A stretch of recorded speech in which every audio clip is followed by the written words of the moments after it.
Bienvenidos a todos a su podcast Open. Estamos riéndonos porque pasaron ahí unos problemitas técnicos, pero les damos gracias por regalarnos su atención. Sabemos que lo tenemos que devolver con cosas buenas, con conocimiento, información valiosa. Y hoy tenemos una invitada que ya hemos tenido por acá, es la psicóloga Ana. Ana, bienvenida, ¿qué tal está? Muy bien, gracias. Siempre un placer estar aquí, mire, compartiendo conocimiento con ustedes. Gracias por estar nuevamente acá, nos alegramos de volverla a tener. Hoy tenemos un súper tema, habilidades sociales. Vamos a hablar del autocontrol emocional, la motivación y automotivación, la resolución de conflictos y la empatía, ¿verdad? Y si se cruza otro tema por ahí también, pero ese es el tema que tenemos hoy, habilidades sociales. Entonces, Ana, ¿podríamos definirle a la gente qué son habilidades sociales? O sea, ¿cómo podemos definir qué son habilidades sociales? De una manera fácil, para que la gente lo entienda, es una forma o una manera de cómo yo me comunico con mis pares. Siempre y cuando yo tengo que tener claro también mis emociones, mi autopercepción, que ya lo vamos a hablar, ¿verdad? También relacionado a la parte emocional. Eso me ayuda y me abre a mí a nivel emocional yo poder comunicarme con mis pares. De lo contrario, no podría socializar en este caso. Podríamos definirlo así como una habilidad social, ¿no? Okay. ¿Y las habilidades sociales, o sea, pero son aprendidas o en el momento que veamos algunas vamos a entender que algunas ya vienen y otras se aprenden o en general el concepto de habilidad social se aprende? ¿O se Sí, modifica? no, va a depender de la personalidad. Porque hay que tomar en cuenta también que, por ejemplo, hay gente que confunde el temperamento y el carácter. Ajá. ¿Cuál es el heredado y cuál es el aprendido? Okay. El heredado es el temperamento. Okay. ¿Ok? Ese es el que heredamos de uno de nuestros padres. Okay. Ahí dependiendo cuál sea el gen dominante, ese es el temperamento que yo voy a tener. El carácter es el que se va construyendo a lo largo de la vida, ¿verdad? Desde chiquitos hasta que somos adultos, y de hecho de adultos seguimos forzando nuestro carácter. Nunca terminamos de forzar nuestro carácter o forjar nuestro carácter.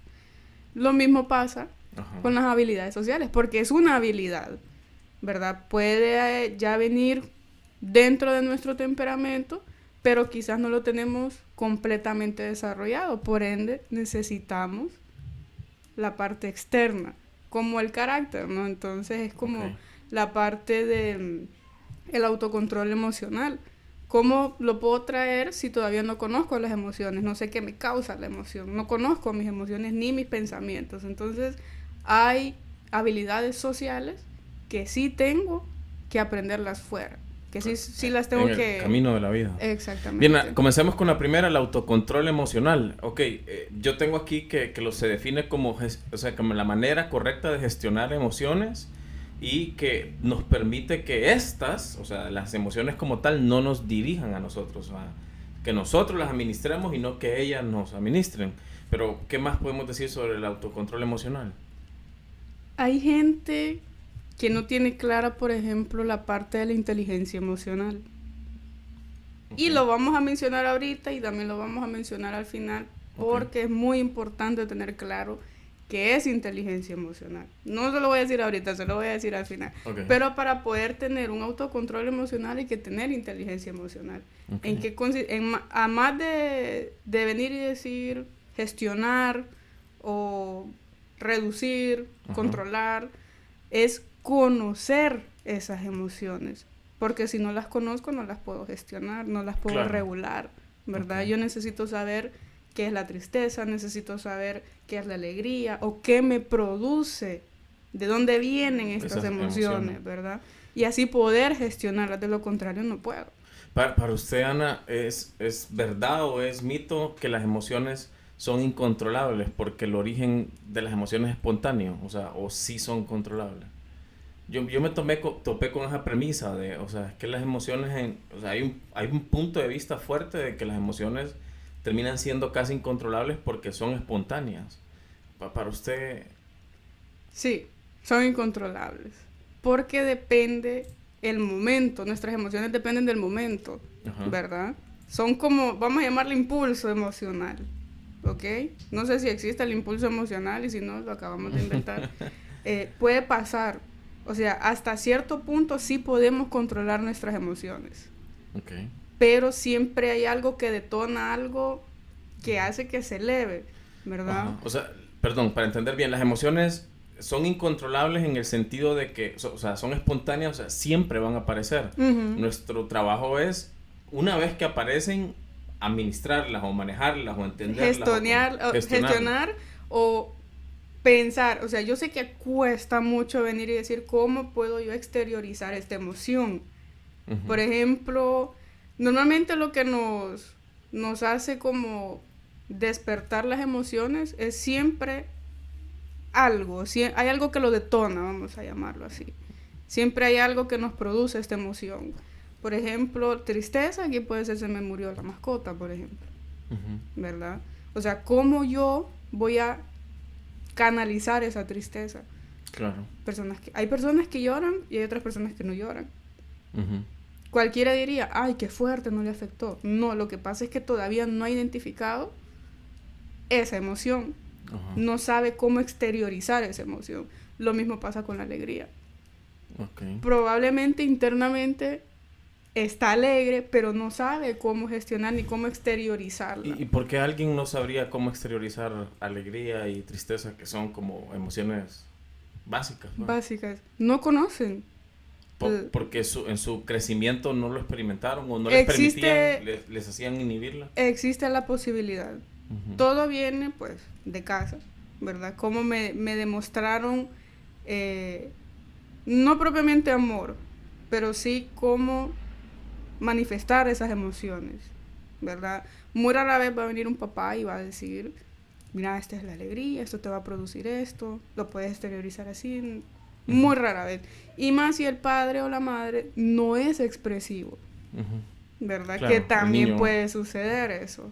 No puede experimentar. Y como dice usted, la palabra inhibir, cuando es desde niño, realmente no se puede llegar a experimentar qué es eso. Uh-huh. O sea, porque está estigmatizado también, por ejemplo, que en los niños o en los hombres, en los varones, no lloran por ser hombres, por ejemplo.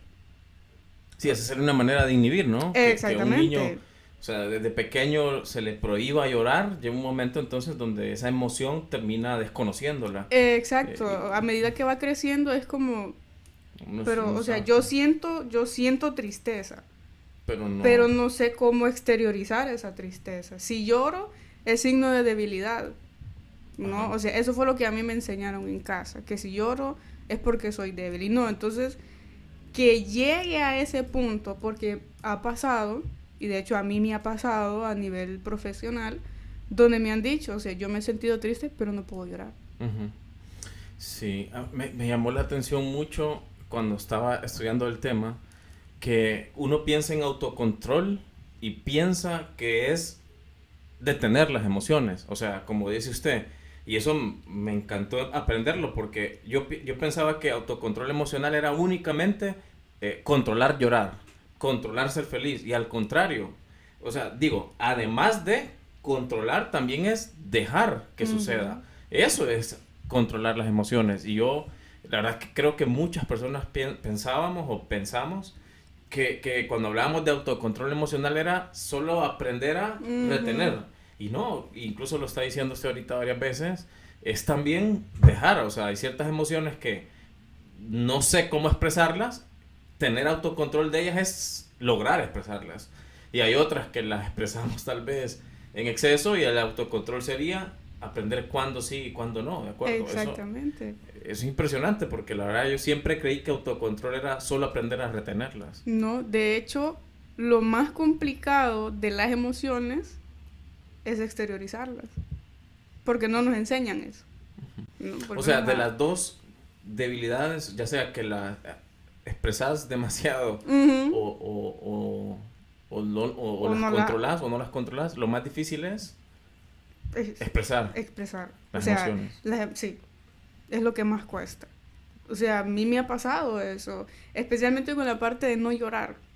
Esa es la que más me pasa. O sea, inclusive hasta por felicidad, porque uno también puede llorar por felicidad, por alegría, no necesariamente por tristeza. Y es como que, es que no puedo. no sé, no. Hay algo en mi cabeza que me bloquea, así me han dicho, que me bloquea y no puedo llorar. Y no sé por qué. Y siempre tiene que ver algo de la niñez, o sea, todo viene ahí, ¿no? Porque estamos en pleno crecimiento, en desarrollo, Claro. y todo empieza ahí. Ese es mi núcleo de partida. O sea, el proceso entonces más difícil es superar eso, no poder expresar una emoción. Sí, porque para expresar la emoción hay que entenderla. Por ejemplo, alguien que no puede expresar eso, la tristeza, eso, ¿qué consejo o qué le tocaría hacer? En ese caso, indagar mucho en el pasado. Ok. Tuvo que haber un conflicto bastante grande de niño o de Ujú. niña Ok. que le haya impedido en su proceso de crecimiento a poder expresarse.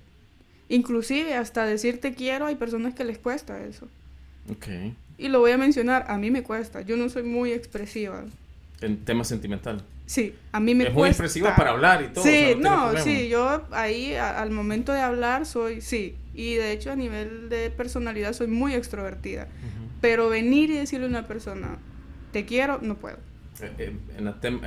¿Eso qué sería? ¿Una emoción de, o sea, de expresar? Sí, ese es una de sentimiento, De estamos hablando de sentimiento, sentimiento, ¿verdad? Estamos Expresar hablando. sus sentimientos Sí, es no complicado. puedo, me cuesta muchísimo. Y usted, obvio, no pretendo que cuente su vida acá, pero sí como psicóloga o como conocedora de este campo, sí logró identificar en la niñez Sí, cuál fue ese evento. sí. ¿Y fue un solo evento o una suma de eventos? Una suma. Una suma Y de eventos. todavía, o sea, ha sido una lucha para mí, o sea, tanto como persona como ahora conocedora de la psicología y de las emociones y todo lo que conlleva eso. Es una lucha interna porque, ¿qué pasa? Muchas veces nos cuesta expresarnos Ujú. en ese sentido por miedo al rechazo. Claro. Pasa mucho eso. Pero si yo no conozco mis emociones, ¿cómo voy a saber, no? Trabajar en ellas. Exactamente. Entonces eso es importante. Sí, y me parece bueno que lo diga, ¿verdad? Porque de repente no a todos les puede pasar eso por un tema de un evento. Porque si no, la gente se va a poner a buscar y yo no tuve un gran evento. No, también pudo haber sido en una serie de, ¿verdad? O sea, Claro. en una situación de vida, que eso solamente lo podemos atender a través de un experto como ustedes, tener una sesión con un psicólogo, pero es importante entender eso. Y es con tiempo, o sea, no es de que en la primera sesión, ahí no.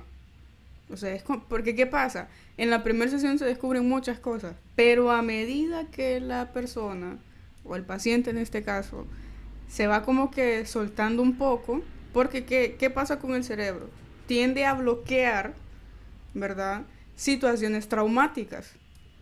Y a veces no recordamos qué pudo haber pasado para que yo sea así, ahora de grande, ¿no?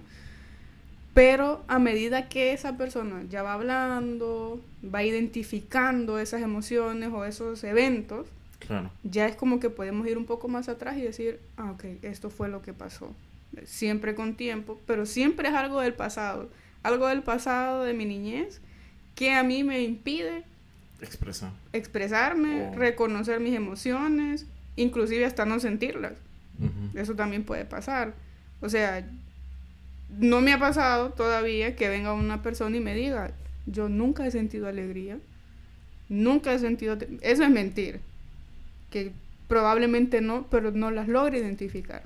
Claro, es tema ¿verdad? de que no identifica qué. Exacto, no sabe, o sea, qué no es. sabe ¿Cómo si no sabe qué es, no va a poder identificar cuándo lo exactamente. sintió. Me crucé con la palabra asertividad y creo que por ahí también el autocontrol emocional necesita, ¿verdad? Tener la capacidad de administrar. De ser asertivo. Sí, la verdad es que ser asertivo, y de hecho aquí lo tengo yo también. A ver. La asertividad la ocupamos para todo. ¿Verdad? A nivel emocional, a nivel de amigos, de familia, ¿verdad? Porque también es una habilidad.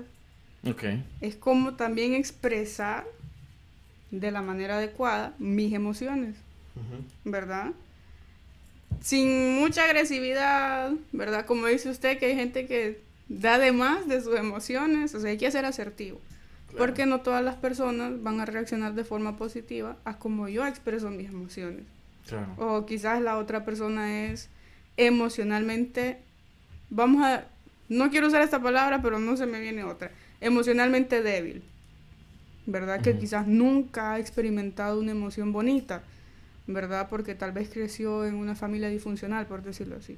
Entonces hay formas, ¿verdad? Y la palabra correcta para definir esa habilidad es la asertividad. Exacto. Es como yo, de una forma tranquila, le vamos a decir, yo expreso mis emociones, claro. ¿Verdad? Ahora, sí entiendo que hay emociones, ¿verdad? Así como la alegría podríamos llamarle una emoción positiva, la tristeza podríamos llamarle una emoción negativa, ¿verdad? Pero asimismo no sé, la ira podría ser una emoción negativa. Ahora, importante saber dentro de este concepto que incluso esas emociones negativas tienen un fin en nuestra vida, o sea, son necesarias. Y eso también es impactante, digo, para los que estamos fuera de la área de ustedes, es impactante porque de repente creería yo que hay muchos que pensamos que nos tienen que enseñar a no tener ira y a no tener tristeza, y al contrario, las emociones negativas tienen un fin en nuestra vida y son necesarias, ¿de acuerdo? Así es, o sea, ahí es donde entra nuevamente la parte de la inteligencia emocional. Uno tiene que tener inteligencia emocional porque es necesario para todas las áreas, o sea, no solo para la habilidad social, o sea, en la habilidad social tiene que entrar todo, ¿verdad? Como yo me relaciono con todo mundo, claro. ¿Okay? Y en todas las áreas hay que tener inteligencia emocional, en el trabajo, con mi familia, con mis amigos, ¿verdad? Conocer esas emociones, esos pensamientos, porque a mí, o sea, es como cuando piden un consejo sobre, vamos a llamarle que me dejó mi pareja. Yo nunca he experimentado eso, pero me da por aconsejar cuando nunca he sentido eso, o sea, nunca me ha pasado, o sea, ¿cómo voy a aconsejar de algo que nunca me ha pasado? O sea, podríamos hacerlo si tenemos inteligencia emocional, conocemos los sentimientos, las emociones, no me ha pasado así, pero entiendo esa emoción, ¿verdad? O sea, entiendo cómo te sentís, eso es tener empatía. Que ya vamos a hablar de eso. Claro. Entonces, tratar de ponerme en tu lugar, o sea, no lo he vivido como vos, no lo he sentido como vos, pero entiendo esa emoción, claro. ¿Verdad? Eso es tener un poco de inteligencia emocional. Al final a ustedes como psicólogos les toca vivir eso, ¿verdad? Porque ustedes no han vivido todas las experiencias de un paciente. Exactamente. Me imagino que cuando han vivido alguna, entonces tienen o sea, como una capacidad extra, por así decirlo, porque lo han vivido. Sí. Pero el resto les toca hacer eso que usted mismo está diciendo ahorita. O sea, tener mucha inteligencia, ser asertivo, tener inteligencia emocional, tener empatía, ser tolerante. Sí. Entonces me llamó mucho la atención eso, que las emociones negativas no hay que repelerlas, en realidad hay que tenerlas porque son necesarias en nuestra vida, fungen o sirven para algo importante. Y el ejemplo que yo leía es ese, ¿verdad? Por ejemplo, si nosotros no tuviéramos esa emoción de molestarnos, o sea, no sé ahorita, pero digo, enojarnos, no podríamos poner límites, ¿okay? Esa sirve para poner límites, porque si algo despierta esa emoción en nosotros, nos debe iluminar para decir, debo poner un límite, ¿de acuerdo? Entonces las emociones negativas no es un tema de rechazarlas y repelerlas, al contrario, lo que tenemos que es, como decía bien usted, ser asertivos, tener la inteligencia emocional y tener ese autocontrol emocional. Así es, entender por qué me molesta eso. Así es, para apartarnos, modificarnos o hacer... Siempre nos vamos a enojar. Claro. O sea, no quiere decir de que poniendo límites no nos vamos a volver a enojar, sino que ya vamos a tener la capacidad mental emocional para poder autocontrolar esa emoción. Ya vamos a saber, yo ya me había hecho estos límites, pero al parecer necesito más. O sea, y venir y decirse, no está mal enojarme. Reconocer eso también es complicado para la persona. Claro. Porque cree, como dice usted, que enojarse o estar triste es malo. Al contrario, también es bueno. Porque es una emoción. Y son emociones que siempre nos van a acompañar.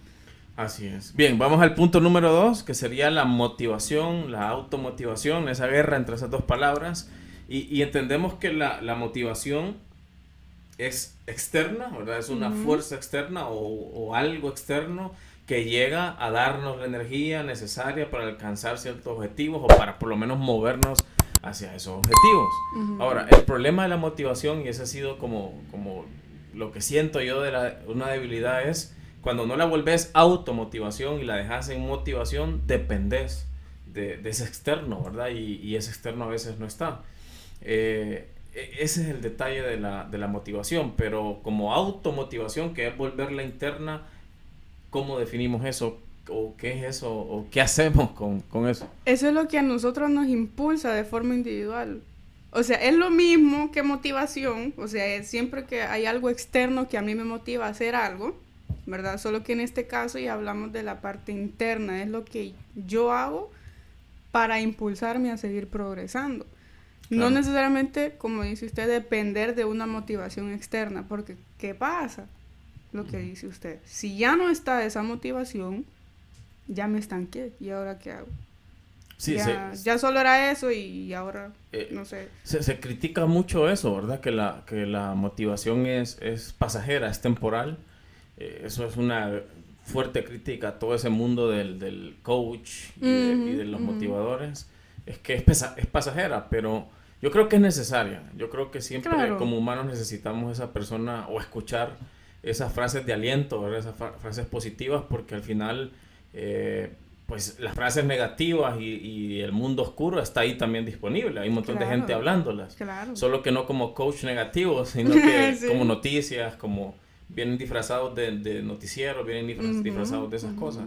Entonces sí se ocupa gente, creo yo, hablando positivo. Yo creo que sí. Obvio, no se ocupa gente sacándole dinero a otra gente, diciéndole que saben cómo hacerse millonarios. Pero sí con frases que te puedan despertar un poco. Ahora, el detalle de la motivación es eso, que es muy efímero, si no lo convertís en auto, si no lo haces interna. Sí, a nivel personal, y creo que hace poco subí un video, de hecho, más que todo en la parte de que si un psicólogo, es algo completamente ajeno a lo que estamos hablando, pero va ligado a la motivación. Las personas, en este caso, con un trastorno del neurodesarrollo, y de lo que yo le mencionaba de los psicólogos es, porque a mí me lo preguntaron, que si los psicólogos sufrían pues algún tipo de trastorno, y yo, porque no habríamos de sufrir algún tipo de trastorno. Son humanos. Exactamente. Y lo platiqué a nivel personal, yo sufro TDA, y de hecho... ¿Qué es TDA para la gente? Para los que no, trastorno por déficit de atención, solo que yo no tengo hiperactividad, pero sí tengo impulsividad. O sea, es la otra partecita. Un poco complicado, pero pues ya habrá un momento para platicar de eso. ¿A dónde quiero llegar con la parte de la motivación? Como es un trastorno del neurodesarrollo, yo a nivel natural no produzco dopamina, que es el neurotransmisor que produce motivarnos por algo a nivel externo. En mi caso, yo tengo que buscar algo externo para subir la dopamina, en este caso, para tener motivación. De lo contrario, no hay nada. No la produce. O sea, sí, no hay nada. O sea, y sí que la motivación... No es que no tenga automotivación, porque sí tengo mucha automotivación, pero motivación externa, no. O sea, tengo que buscar algo que a mi cerebro le parezca sumamente atractivo, como para subir dopamina y sentirme motivado a seguir. Me aburro muy rápido de las cosas. Entonces, es parte de... Ok, si alguien... Perdón, para entender bien. Si alguien... usted no tiene, o sea, no produce dopamina. Yo no produzco dopamina. Ok, o sea que necesita algo externo que sea lo suficientemente motivador para producir dopamina. Sí. Porque uno naturalmente tiene la capacidad de producir dopamina. Claro, todos los neurotransmisores, todos, ¿verdad? Adrenalina, serotonina, noradrenalina, todo eso lo produce nuestro cerebro, ¿verdad? Pero cuando hay una condición a nivel de trastorno del neurodesarrollo, siempre se va a ver afectado uno de esos, ¿verdad? Ese ya es otro campo. O sea, ¿verdad? Que digamos, usted no se puede automotivar. ¿O sí? Me cuesta mucho. Le cuesta más. Entonces tiene que es doble trabajo, para mí es doble trabajo. Entonces tiene que visualizar personas que han logrado lo que usted anhela o ¿Qué es una motivación? No necesariamente. Siempre hay algo que me llama mucho la atención. Por ejemplo, lo que estamos haciendo ahorita es sumamente motivador para mí. Okay. Y a nivel de automotivación, exactamente, compartir conocimiento es motivador para mí. Y a nivel de automotivación es seguirlo haciendo. Claro. ¿Verdad? Porque quiero progresar. Eso es la automotivación. Claro. Es lo que me impulsa de forma interna a seguir progresando. Entonces, mi motivación es lo que usted y yo estamos haciendo ahorita. A nivel, o sea, mi dopamina ahorita anda súper elevada. Okay. Y de forma de automotivación es seguirlo haciendo para seguir creciendo, ¿verdad? O sea, tal vez ya desligándolo un poco del trastorno, hay personas que pueden sentir, por ejemplo, motivación en la música. Que quizás dicen, ok, a mí me gustaría ser músico. Entonces, de forma como automotivación sería aprender a tocar un instrumento, claro. Si quiero ser cantante, trabajar mi voz, claro. Asistir a clases etcétera. Exactamente. Buscar disciplina en lo que a mí me motiva. Y la automotivación sería ahí, ok, vamos a seguir creciendo. ¿Y qué es lo que pasa también? Hay que tener muy claro esto, y es que siempre van a haber fallas. Claro. ¿Verdad? Que desgraciadamente en la parte de la motivación es cuando la primer falla, ya no puedo, no voy a poder, y que no sirvo. O sea, ya empieza la parte negativa, ¿verdad? Pero también es hacerse frente a los obstáculos. Sí, así. ¿Verdad? Porque eso es lo que también nos impulsa a mejorar. Porque si algo falló es, ok, voy a buscar dónde está el error. Y volverlo a intentar. Volverlo a intentar y mejorar. De una manera diferente. Exactamente. Sí, yo lo tengo acá. Me encanta porque yo lo tengo así, usar las dificultades como impulso. Exacto. ¿Verdad? Porque la verdad es que la gente, y ahora más con las redes, nos enamoramos de los productos terminados. ¿Verdad? O sea, ya, mira, esa persona, pero no sabemos cuánto insistió, no sabemos cuánto se cayó, no sabemos lo que se desveló, lo que no durmió, lo que no comió, lo que sangró, lo que lloró, lo que sudó. Todo eso casi nadie lo cuenta, y ese es el problema, ¿verdad? Entonces vemos el producto terminado y lo queremos como palomita de maíz, y luego las caídas, como dice usted, las tomamos no como, bueno, voy a analizar por qué me caí y hacerlo diferente, sino la tomamos como, no, entonces yo no puedo. Soy un fracasado. Sí, no las tomamos como lecciones. Sí, ¿verdad? Otra cosa que yo diría como consejo para así mantenerte automotivado es buscar eso, como usted bien lo decía, lo que te apasione, sin importar lo que piensen, ¿de acuerdo? O sea, hay mucha gente que seguramente critica este podcast, seguramente, pero ninguno de ellos lo intentaría. Exacto. De acuerdo, no lo intentaría, porque claro que es más fácil criticarlo, sí. Pero sentado ya ahí, que te toque atenderlo, ya te das cuenta que no es tan fácil, ¿verdad? Entonces, que no te importe. ¿Y qué te detiene?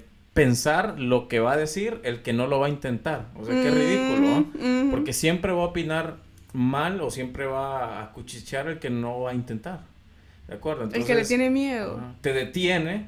¿Qué va a pensar el que no lo va a intentar? Entonces yo creo que si algo te apasiona, si algo te gusta, hay que hacerlo, sin importar lo que el otro va a pensar, ¿de acuerdo? Sí, definitivamente. Y yo compartiéndoles también algo personal, porque es que me identifico mucho con el tema, porque habla de todo un poco relacionado a cómo somos como personas individuales, ¿verdad? Esto es algo con lo que vamos a vivir toda la vida. Claro. Y volviendo a la parte que dice usted de motivarte por lo que te apasiona, o sea, a nivel personal, yo siempre quise dedicarme al área clínica. Y siempre hubo gente que me decía, no, pero mira, que el campo aquí es el área industrial. El billete. El billete asegurado está ahí vas a tener salario fijo, que los derechos y así, ¿no? Y está bien, o sea, está muy bien. Claro. Yo tuve la oportunidad de hacer mi práctica en un área de esas, y yo dije, no es lo mío. Era de todo menos psicóloga. Yo dije, yo aquí no puedo hacer el cambio. Sí, claro. Yo aquí no puedo hacer el cambio, yo tengo que estar afuera. Yo tengo que estar hablando de salud mental, sí. Yo tengo que, o sea, el cambio está ahí. Claro. Y hay necesidad. O sea, y no ha sido fácil. Porque no es arrancar es lo más complicado. Claro, claro, en este momento usted estuviera con un salario quincenal, seguro, sí, pero haciendo todo menos psicología. Exacta, estaría amargada. Sí. Estaría Entonces amargada. está este lado, que es hacer clínica. Clínica es tener sesiones con las personas, Ujú. que es mucho más difícil, que hay que arrancar, Sí. que hay que hacer una historia, un No, recorrido. es un trabajo bien pesado, Pero que sí lo disfruta. pero me encanta.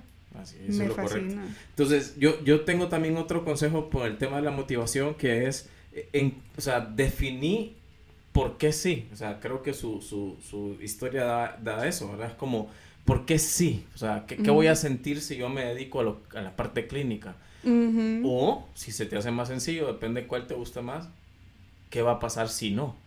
O sea, Ujú. ¿verdad? O sea, Ujú. creo que cuando estás en ese momento, no esperes 10 años, o sea, no te tires a trabajar. Usted no se hubiera tirado a trabajar 10 años en una empresa para 10 años después preguntarse, ¿y si hubiera? No estoy diciendo Exacto. eso, no estoy diciendo que dejes pasar el tiempo y Ujú. luego te preguntes, ¿y si hubieras? Es, hoy que estás frente a la decisión, ¿lo hago, no lo hago, lo intento, no lo intento?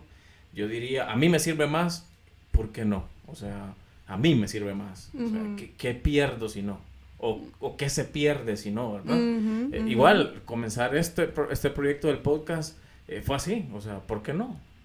O sea, ¿qué se pierde? Se pierde que no haya, obvio, no vamos a cambiar el mundo, pero podemos llevar información interesante o algo que aprender a una persona y eso basta. Sí, De sí, acuerdo. definitivamente sí. Más bien, yo he recibido como comentarios bastante positivos y, por ejemplo, lo que me ha ayudado mucho en la motivación, no de que me han dicho, realmente te felicito porque tuviste el valor de dejar una oportunidad laboral estable por dedicarte a lo que te gusta.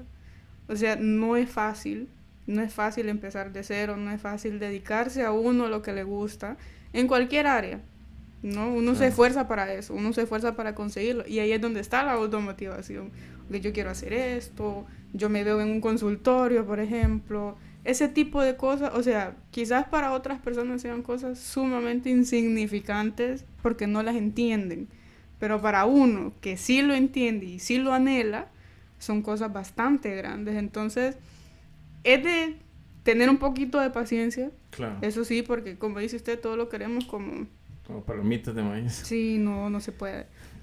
Le tengo una buena noticia y una mala noticia. ¿Cuál quiere? No hay buenas ni malas, sino como las perciba. Cualquiera de las dos. Bien, este tema está buenísimo, lo vamos a tener dos partes, así que el que nos está escuchando sepa que esta es la parte 1 y que nos vamos a ver en un episodio siguiente con la parte 2, en donde vamos Listo. a tocar resolución de conflictos y empatía y otro temita que se tenía por ahí. Entonces, les agradezco. Obvio, no nos vamos a despedir, solamente por el episodio nos vamos a despedir, aunque nos quedamos grabando la segunda parte, pero muchas gracias por esta primera parte. Así es, ya les vamos a seguir con la segunda. Con la no segunda, se bien. preocupen. Gracias a todos por acompañarnos este día. Como siempre, pedirles que nos acompañen con su like, a compartir, a comentar, porque no es fácil llevar información de este tipo en volumen a la gente, ¿verdad? Sí. Así que les agradecemos por su tiempo y estamos viéndonos para la segunda parte de esto. Estamos viéndonos para otro episodio más de Open.